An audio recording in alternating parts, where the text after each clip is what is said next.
El poder de la intención. Continuación. Este programa ha sido posible gracias a los donativos al canal PBS hechos por espectadores como usted. Gracias. La siguiente cara de la intención es la cara de la abundancia. La cara de la abundancia. Vuelvo a lo que decía antes. Esta fuente creativa reacciona a nuestra creencia en la escasez, haciendo realidad nuestra creencia. Si creemos, sabemos y estamos seguros de que no podemos traer la abundancia a nuestra vida, esta noche están escuchando a alguien que conoce la abundancia. Siempre he sido capaz de crear abundancia en mi vida. Cuando era pequeño, todos los demás niños de los sitios donde viví, incluso cuando volví a casa de mi madre, recogían botellas de refrescos, botellitas de Nihai, de Pepsi, de Coca-Cola, y recibían 2 centavos por cada una que devolvieran. Yo era un experto en recoger botellas. Podía materializar botellas así, sin más. Teníamos hornos que quemaban carbón. Yo iba a casa de la gente a sacar la ceniza del horno y llevarla al callejón. Iba a la tienda y como mi imaginación siempre daba vueltas a la abundancia, les llevaba la compra a las viejecitas. ¿Saben lo que hago hoy? En este momento, junto botellas de refresco. Y saco las cenizas. Y les llevo la compra a las ancianitas, pero a una escala mayor. Si yo acudiera a la fuente y le dijera, no tengo lo suficiente, esta fuente no sabría reaccionar. Esta fuente es una reserva inagotable. Es como el mar. Puede sacar 50 millones de litros de agua del mar cada hora o sacar un dedal al año y al mar le dará igual. No notará la diferencia porque todo vuelve a esta fuente. Cada vez que camino, vaya a donde vaya, esta misma mañana me he encontrado centavos. 10 centavos. Es una fortuna. 10 centavos. Eso son 5 botellas. Siempre que me agacho y me doy cuenta de que cada vez está más lejos, me agacho y recojo esa moneda y siempre digo, gracias, Dios, por este símbolo de la abundancia que siempre afluye a mi vida. Ni una sola vez he dicho, ¿por qué solo 10 centavos? Necesito $1000. ¿Por qué solo me das 10 centavos?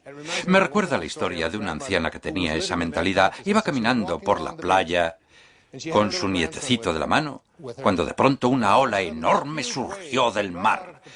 Se tragó al niño y se lo llevó sin dejar rastro. La anciana cayó de rodillas y rezó, Dios mío, por favor, devuélveme a mi nieto. ¿Cómo es posible? Es el peor momento de mi vida. Por favor, devuélvemelo. De repente llegó otra ola y ¡paf! Ahí estaba el nieto, justo ahí, a sus pies. Ella alzó la mirada y dijo, él llevaba un gorro.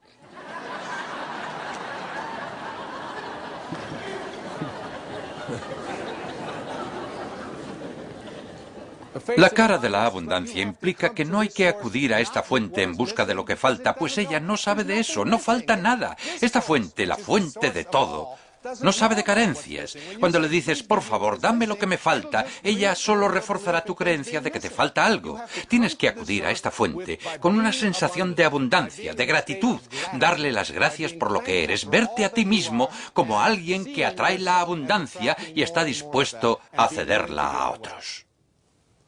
La última de las caras, la séptima cara de la intención, es lo que yo llamo la cara de la receptividad. Mi intención es incorporar a personas ideales y relaciones ideales en mi vida. Esta fuente universal, a mi juicio, es un modelo de igualdad de oportunidades. No saben nada, nada acerca de la falta de receptividad. No es algo que esté presente en ti, pero no en ti. No juzga a una persona como mejor que otra. ¿Son ustedes receptivos? ¿Son receptivos a los demás? Esto funciona muy bien. Mi secretaria y yo, Maya, que está sentada ahí arriba en el palco, lleva conmigo 25 años. No logro librarme de ella. Por más magia que invoco, ella no deja de aparecer. No saldría adelante sin ella. Nos dirigíamos a una conferencia, creo que en Chicago. Salíamos de Florida. Llevábamos 7 cajas de libros como equipaje. Era la época en que podías llevar lo que quisieras en el avión.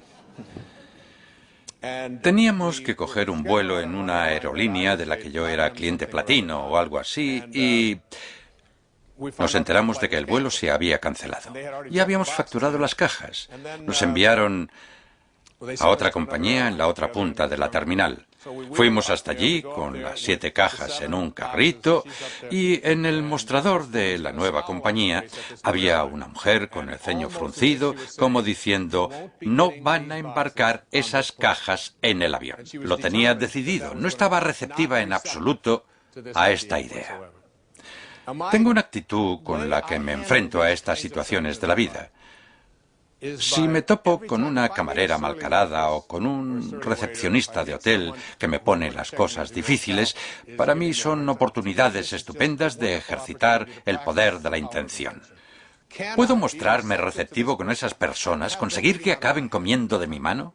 No se trata de adoptar una actitud falsa o artificial, sino de confiar en que si me muestro receptivo, si transmito amor y bondad a esas personas, estoy en sintonía con mi fuente. Si estoy en armonía, compenetrado con la energía de la fuente, puedo ganarme un aliado. Mi secretaria estaba a punto de saltar, pero le dije: Maya, ni una palabra. Me acerqué a la mujer, me puse a hablar con ella. Sabía, porque lo veía en su lenguaje corporal, que iba a decirme: solo pueden facturar 2 cajas por persona. Tendrán que dejar 3 aquí. Pero eso no entraba para nada en mis planes. Entonces abrí mi maletín, saqué un libro, lo firmé y dije: por favor, acepte esto, le agradezco mucho que nos admita en este vuelo. Y comencé a hablarle en un tono muy cortés, explicándole que nos habíamos quedado sin vuelo, que tenía que dar una charla en Chicago. Desplegué toda la amabilidad de que fui capaz, me mostré receptivo y abierto con ella. Y al final de este diálogo, ella estaba preguntando: ¿no tienen más cajas? ¿Algo más que deseen facturar? ¿Algún niño o algo así? Nos dio asientos en primera clase, nos ofreció cuanto podíamos desear, y todo porque yo había sido receptivo con ella, por abrir un espacio de receptividad. Desplegamos la receptividad cuando practicamos la paciencia infinita, cuando nos convertimos en la persona que deseamos atraer. Debes desearlo más para los demás que para ti mismo. Debes imaginar que ya estás conectado con la persona adecuada. Imaginarte a ti mismo desde el final. Imaginar que aparecen en tu vida todas las personas adecuadas. Comportarte como si ya las tuvieras delante, porque esa es la fuente. Lo cierto es que ya las tienes delante. Cuando estoy escribiendo y me encuentro en el espacio que estoy definiendo ahora, cuando me encuentro en este espacio, les aseguro, señoras y señores, que las personas que necesito acuden. Casi llega un punto en que me abruma lo maravillosamente que esto funciona. Incluso me abruma que todos ustedes estén aquí. Publicamos un pequeño anuncio que decía: venid a Boston. Por favor, ven a Boston. ¿No hay una canción así? Y todos ustedes lo hicieron. Son miles, fíjense. Han llenado este hermoso lugar con sus vestíbulos. Hay gente por todas partes, incluso a miles de kilómetros, que también están aquí. Cuando estoy escribiendo, mis ojos se posan en un libro que lleva 20 años en la estantería sin que lo mire. Entonces paso junto a él y el libro se cae. ¿Qué es eso? Lo recojo y es exactamente lo que necesitaba. El teléfono suena y es justo la persona adecuada. Cuando llegas a este estado de receptividad, bondad, amor, belleza, abundancia. Cuando llegas a este estado, el universo conspira contigo para crear a las personas adecuadas, las cosas necesarias, todo aparece. No es el ego. No soy yo quien lo hace. Se trata de abandonarse. En el movimiento de rehabilitación llamamos a esto dejar hacer y dejar en manos de Dios. Dejar hacer. Tenemos un socio importante.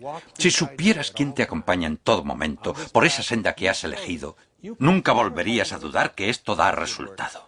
Como ya he dicho, hoy han sintonizado este programa de la PBS para escuchar a alguien que no solo cree en ello, escribe sobre ello y habla sobre ello, sino que lo vive todos los días de su vida.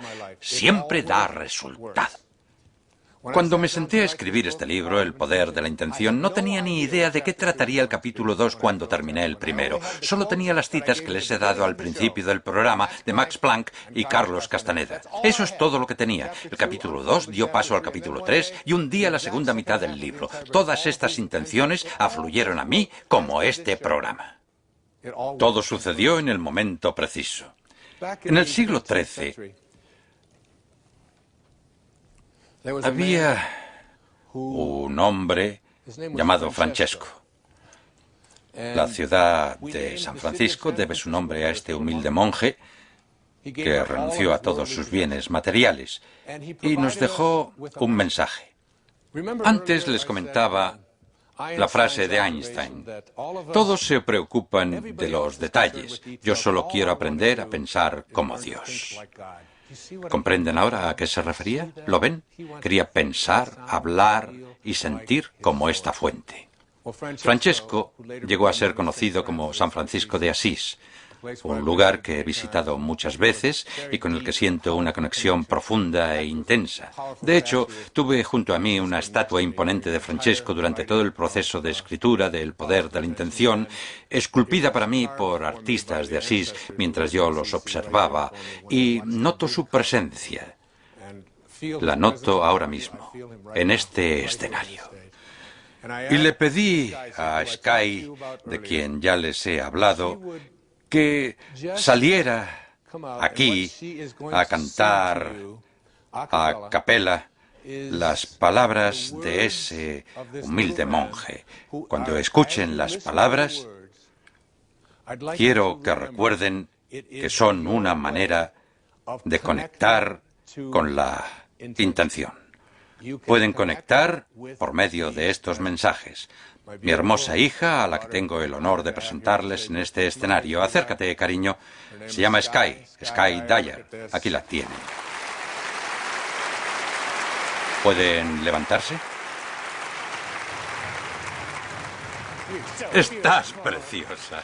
Hola, papá. Hasta luego, hija. Hasta luego.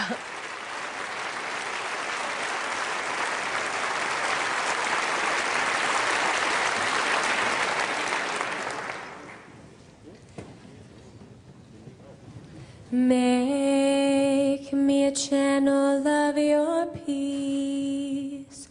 Where there is hatred, let me bring your love. Where there is injury, your pardon, love. And where there's doubt, your faith in you. Make me a channel of your peace. Where there's despair in life, let me bring hope. Where there's darkness, only light. And where there's sadness, ever joy. Oh, Master, grant that I may never seek so much to be consoled as to console, to be understood as to understand, to be loved as to love with all my soul.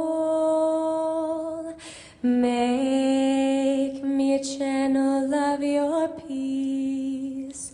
It is in pardoning that we are pardoned, love. In giving of ourselves that we receive. And in dying we are born to eternal life. O Master, grant that I may never seek so much to be consoled as to console, to be understood as to understand, to be loved as to love with all my soul. Make me a channel of your peace. It is in pardoning that we are pardoned, love. In giving of ourselves that we receive. And in dying we are born to eternal life. Gracias.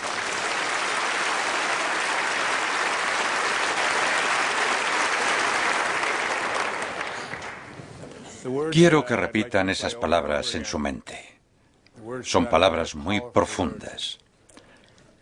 Haz de mí un instrumento de tu paz. Que allá donde hay odio, yo ponga el amor. Donde hay ofensa, perdón. Donde hay duda, fe. Donde hay desesperación, esperanza. Donde hay tristeza, alegría. No es una oración ni un mensaje religioso, sino una técnica hermosa para enseñarnos a atraer la presencia de una inteligencia superior, espiritual, divina, organizadora, a la presencia de toda energía que no sea de esta fuente. Las energías del odio, la ira, el miedo, la inquietud, la necesitamos en el mundo ahora más que nunca. El poder de la intención continuará. El poder de la intención. Continuación. Confío en que una vez hayan aprendido a conectar con la intención, como he estado explicando en este programa, algo ocurrirá cuando salgan al mundo. Descubrirán que su presencia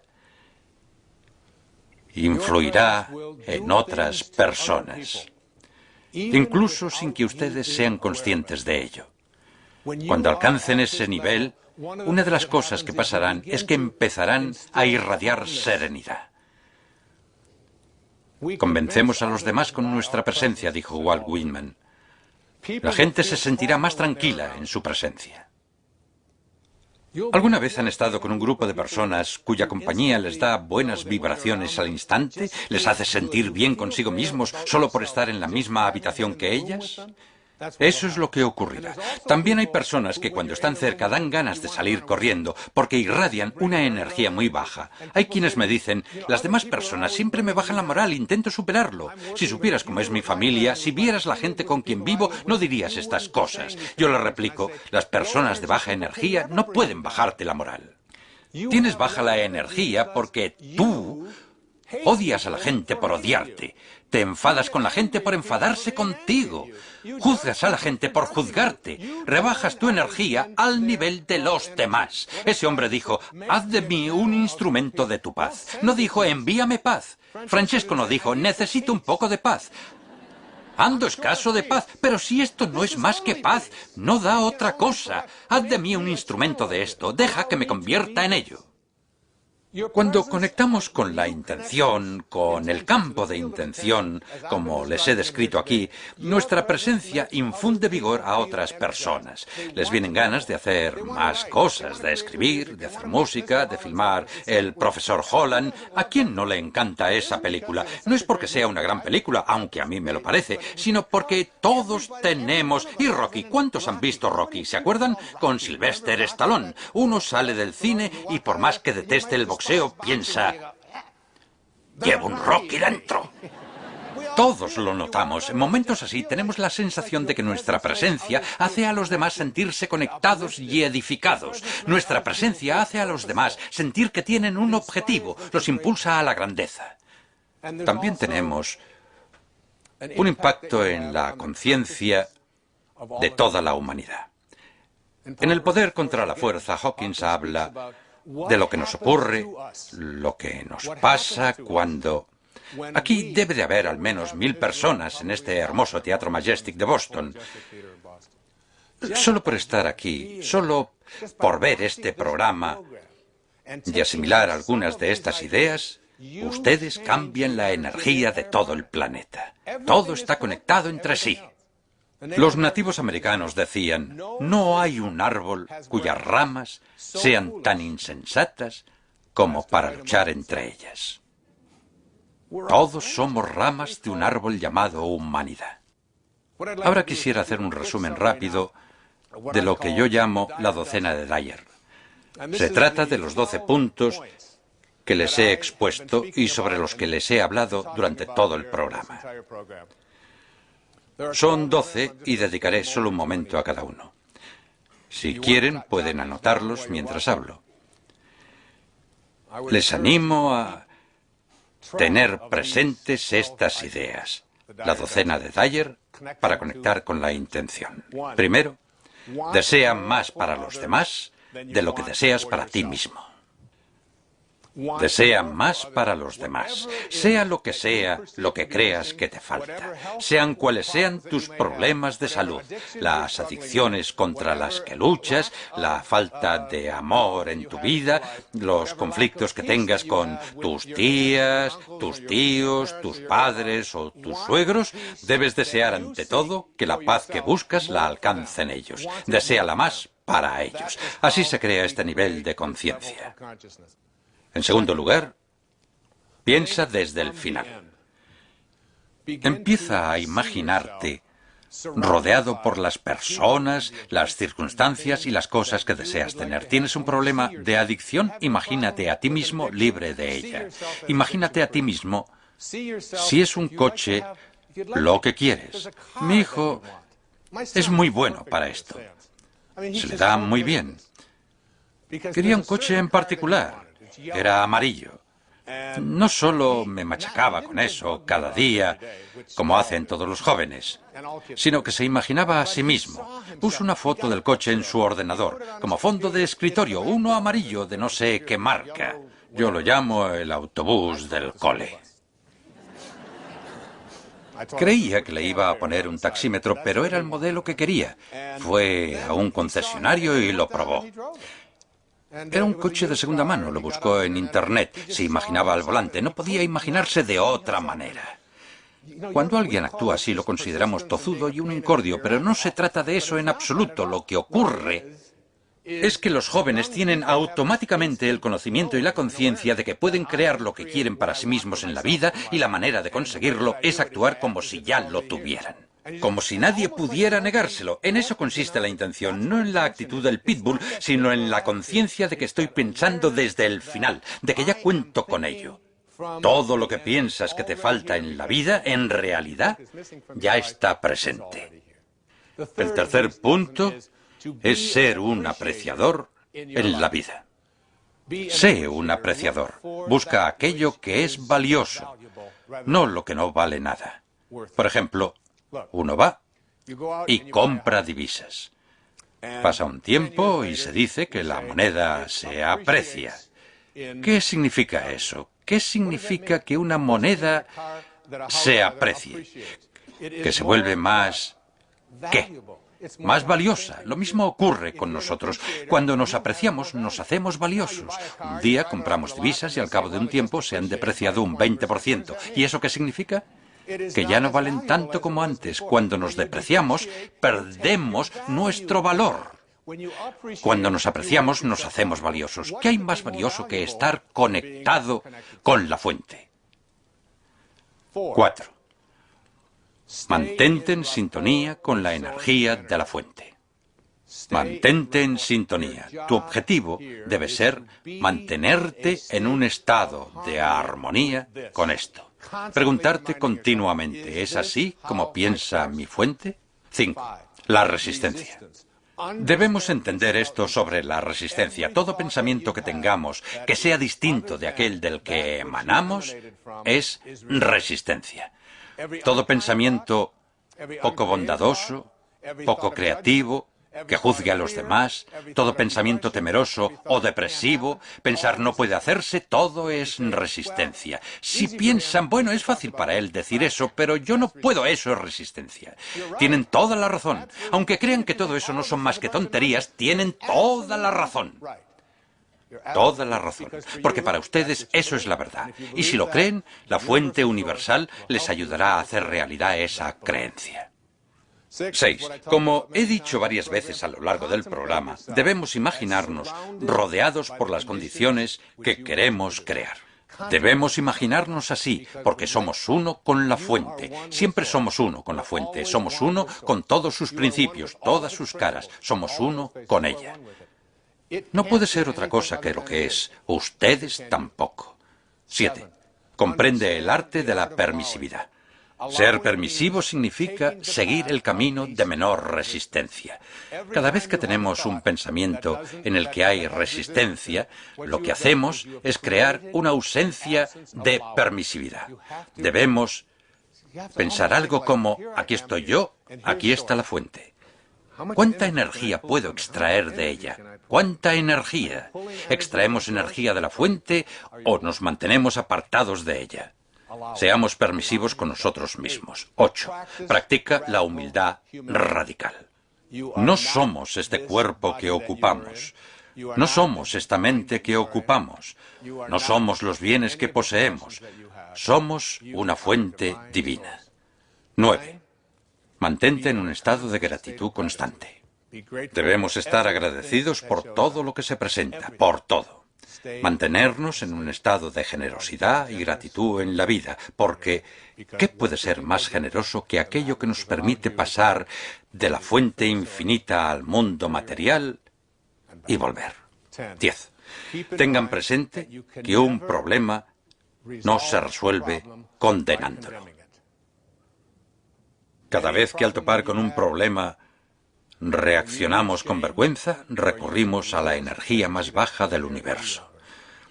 La vergüenza no puede elevarnos a un estado de conciencia superior, a la energía de la fuente. 11. Juega al juego de la afinidad. El juego de las parejas. Pregúntense siempre, ¿estoy compenetrado con el campo de intención? Por último, mediten. Hagan de la meditación una práctica. Es esencial porque es nuestra manera de permanecer conectados con la fuente. ¿Qué es lo único que no puede dividirse en el universo? No se puede dividir a Dios. En todo lo demás hay un arriba y abajo, norte y sur, este y oeste, masculino y femenino, correcto e incorrecto, blanco y negro, muerto y vivo. En todo encontramos dicotomías, salvo en el silencio. Si cortas el silencio por la mitad, ¿qué te queda? Más silencio. Lo cortas de nuevo, más silencio. Si cortas la fuente por la mitad, te queda la fuente. No se puede dividir. Mediten. Noten el espacio. Quiero concluir este programa sobre el poder de la intención con una historia que me envió mi gran amiga Ellen. Se titula Actitud. Una señora de 92 años, menuda, llena de aplomo y orgullo, que se viste cada día antes de las 8 de la mañana, a sus 92 años, con un peinado a la moda y perfectamente maquillada, aunque es legalmente ciega, y hoy la ingresarán en una residencia de ancianos. El hombre que fue su marido durante 70 años ha fallecido haciendo su traslado necesario. Tras hora de paciente espera en el vestíbulo de la residencia, ella sonrió con dulzura cuando le dijeron que su habitación estaba lista. Mientras avanzaba con su andador hacia el ascensor, le describí su diminuta habitación, incluidas las sábanas bordadas que habían colgado en la ventana. «Me encanta», declaró, con el entusiasmo de una niña de 8 años a la que acaban de regalar un cachorro. «Pero, señora Jones, si ni siquiera ha visto la habitación todavía». «Espere». «Eso no tiene nada que ver», replicó ella.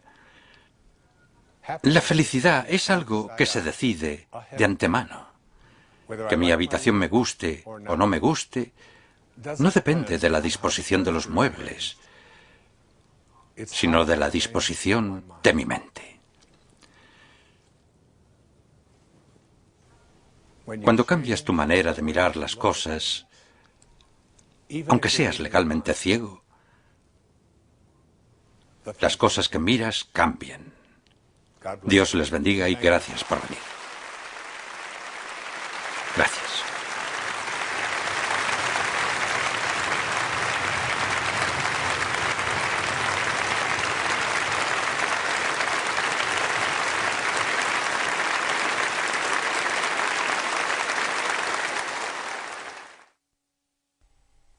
A continuación, un segmento extra especial.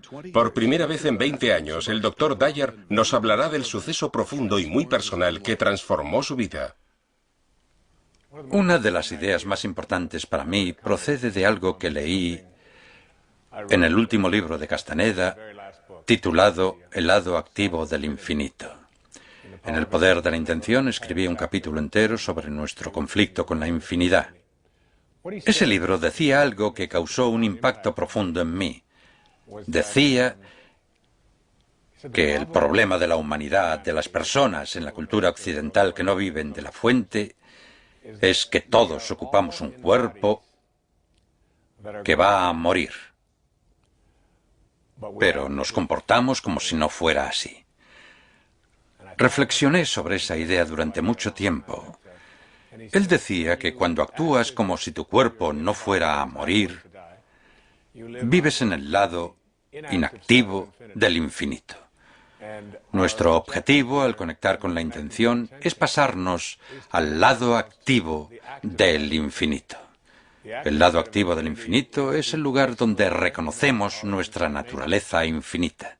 Así entendemos las palabras de Jesús cuando dice que estamos en este mundo, pero no somos de este mundo. Casi todos creemos que estamos en este mundo y también que somos de este mundo, pero no podemos ir más allá de esta idea.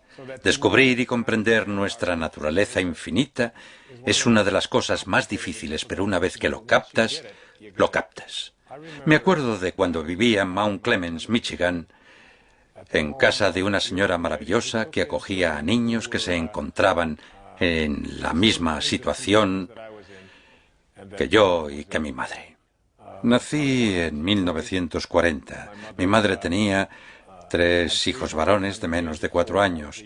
Yo era el más pequeño y mi padre, cuando yo tenía año y medio o 2, se marchó sin más. Mi madre le pidió el divorcio y él, que tenía 3 hijos, no llamó nunca. Ni una vez en toda su vida. No hizo el menor intento de contactarnos o de contribuir a nuestra manutención. Y yo solía preguntarme cómo alguien podía... Mi madre era una bellísima persona y todo el mundo... Ella nos reunió de nuevo cuando yo tenía 9 años en 1949. Todos mis amigos querían venir siempre a mi casa porque era un lugar donde no se juzgaba a nadie, era divertido, ellos lo pasaban bien, siempre había comida para todos. Era un lugar especialmente alegre, emocionante, hermoso. Siempre me preguntaba cómo un hombre había podido abandonar a una mujer con 3 hijos de menos de 4 años cuando era perfectamente capaz de quedarse a trabajar. Eran tiempos de guerra y todo eso, y él pasó varios años de su vida en la cárcel. A mí me corroía por dentro el deseo de conocer a ese hombre, de encontrarlo. Soñaba con él, estaba lleno de rabia. Un momento decisivo en mi vida llegó cuando cambió la imagen que tenía de mi padre. Yo no sabía de él más que su nombre. Se llamaba Melvin Lyle Dyer. Sé que nació en 1914. Por las noches a menudo soñaba que lo veía. Despertaba lleno de ira, a veces sudando.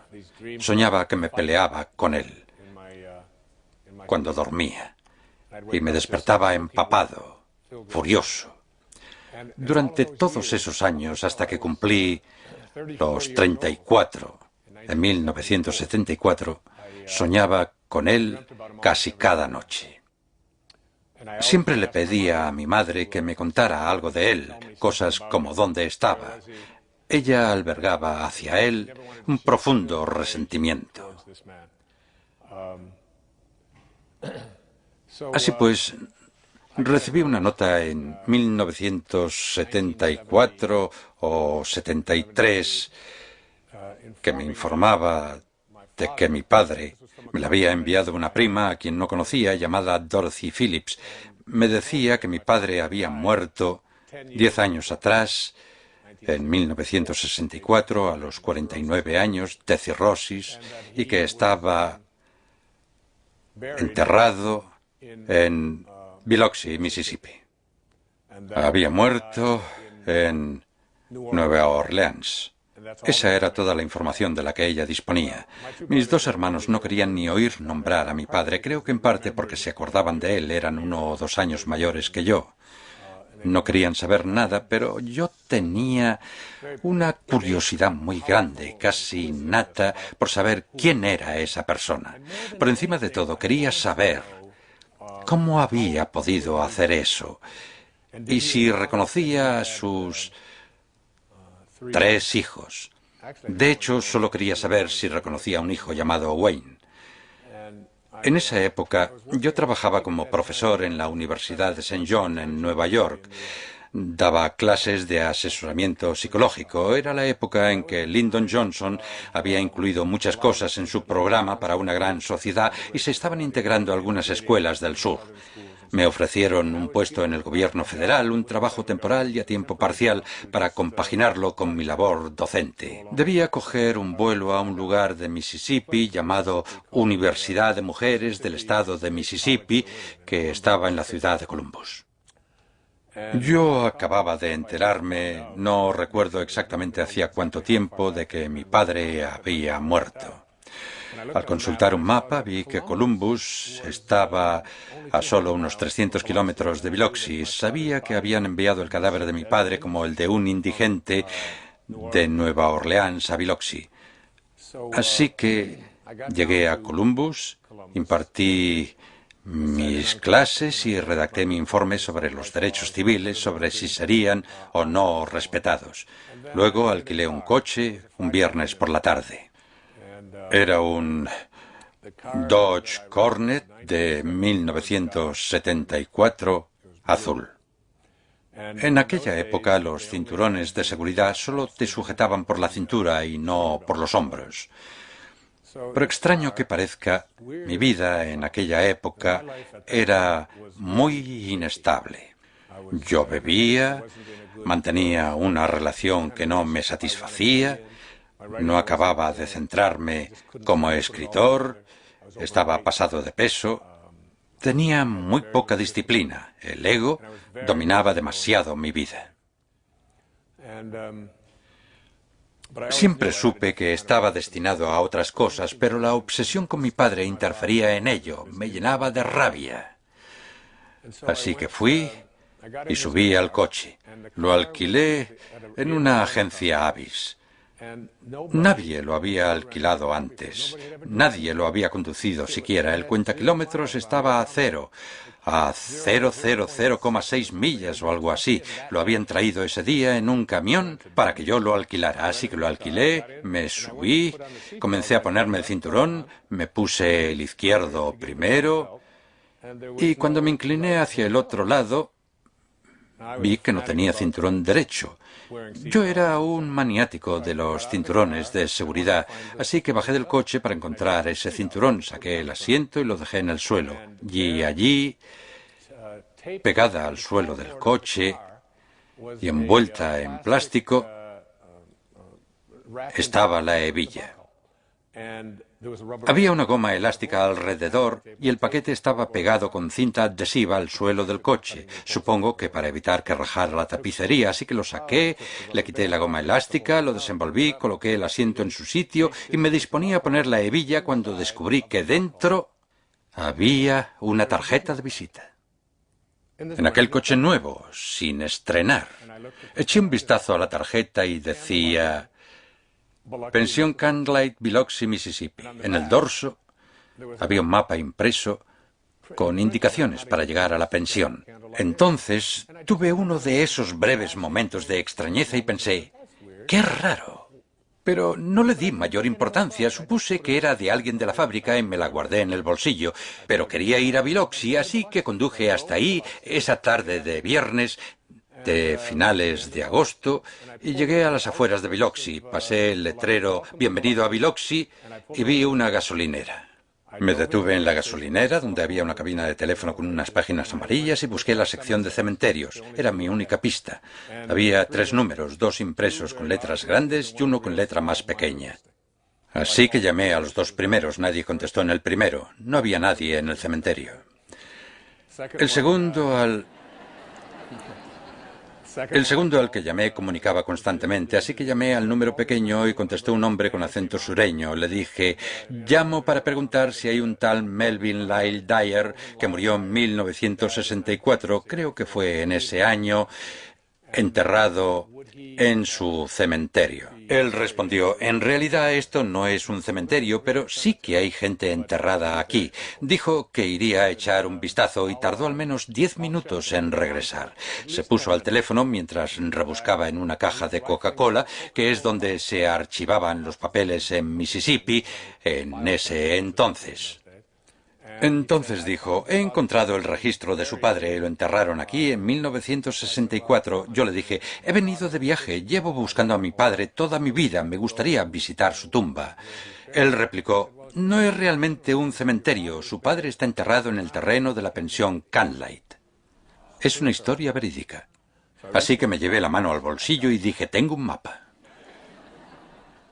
Conduje hasta aquel pequeño terreno. Fue un momento decisivo en mi vida en el que empecé a creer en el lado activo del infinito. Me acerqué a una marca que había en el suelo. Ni siquiera había lápida, solo una marca en el suelo que decía Melvin Lyle Dyer. No recuerdo las fechas exactas, pero estoy casi seguro de que eran 1914-1964. Me quedé ahí un rato y cuando entré en la pensión el hombre me dijo: puede irse cuando quiera, pero cuando lo haga cierre la valla con la cadena. Le dije que así lo haría. Salí de nuevo. Eran como las 5:15 y permanecí allí casi 3 horas.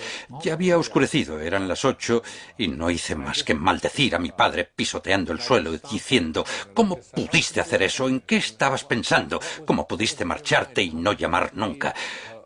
Se me saltaron las lágrimas. Fue un momento culminante y muy emotivo de mi vida.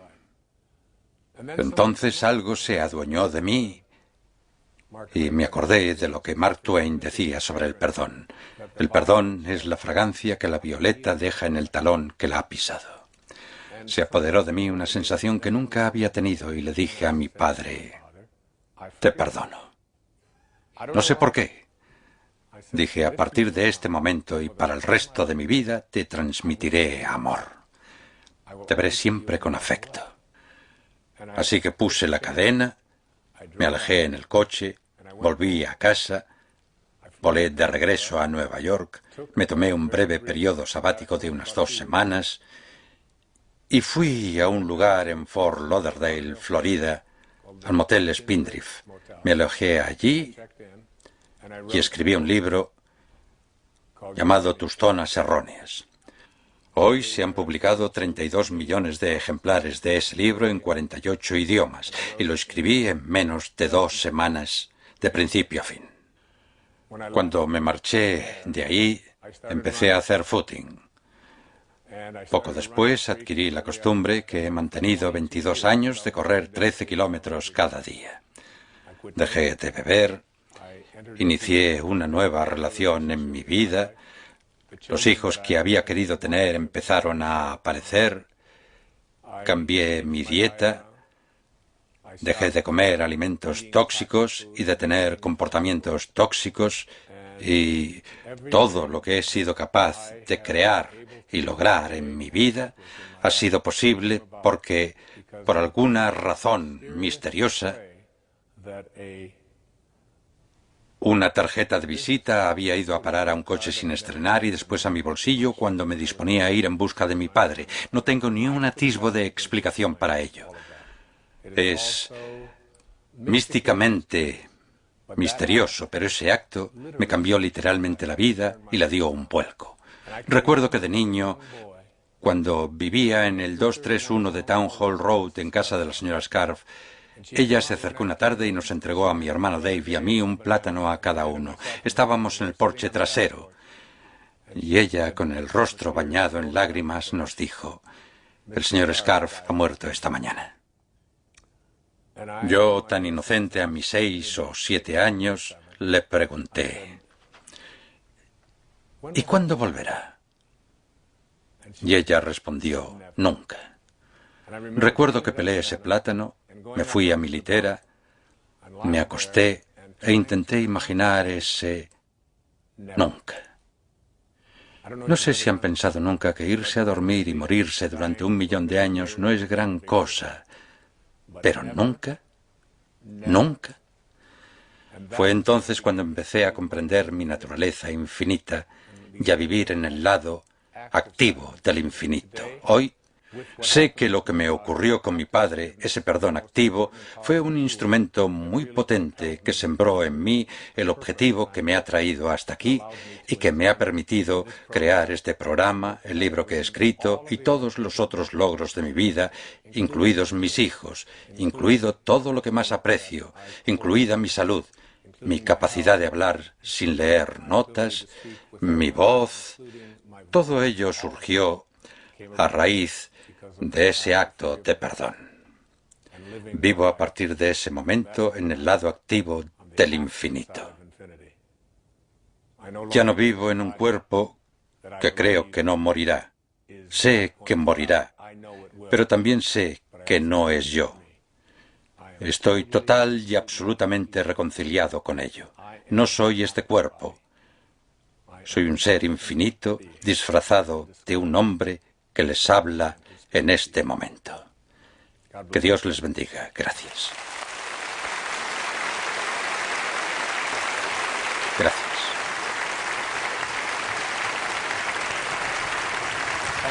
Gracias. Muchas gracias.